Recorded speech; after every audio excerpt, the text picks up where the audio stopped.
అమెరికాలో H1B visa వ్యవస్థపై తాజా పరిణామాలు ప్రపంచవ్యాప్తంగా చర్చకు దారితీస్తున్నాయి.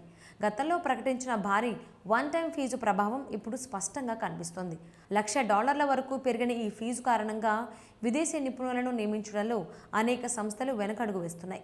ముఖ్యంగా మధ్యస్థాయి కంపెనీలు, కన్సల్టెన్సీలు ఈ భారాన్ని భరించలేక ఉద్యోగ ఆఫర్లను రద్దు చేయడం లేదా స్టార్ట్ డేట్లను వాయిదా వేయడం జరుగుతోంది. కొన్ని కంపెనీలు అయితే విదేశీ నియామకాలను పూర్తిగా నిలిపివేస్తున్నాయి.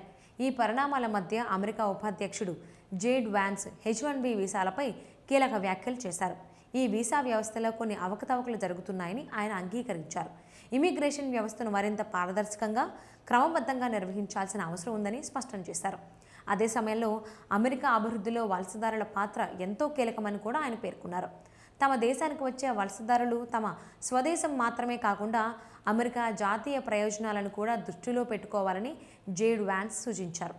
అమెరికాలో నివసించే ప్రతి ఒక్కరూ తమను తాము అమెరికన్లుగా భావించినప్పుడే ఈ వ్యవస్థ సక్రమంగా పనిచేస్తుందని తెలిపారు. అక్రమ వలసలను అరికట్టేందుకు అమెరికా ప్రభుత్వం ఇప్పటికే కఠిన చర్యలు తీసుకుంటున్న సంగతి తెలిసిందే. ఈ క్రమంలోనే H1B వంటి వీసాలపై కూడా నియంత్రణలను కఠినతరం చేసినట్లు వెల్లడించారు. వీసాల దుర్వినియోగం జాతీయ భద్రతకు ముప్పుగా మారవచ్చని కూడా ఆయన హెచ్చరించారు.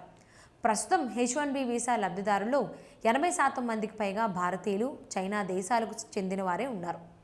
ఈ పరిస్థితుల్లో తాజా విధాన మార్పులు ఈ రెండు దేశాల నిపుణులపై ఎక్కువ ప్రభావం చూపే అవకాశం ఉంది.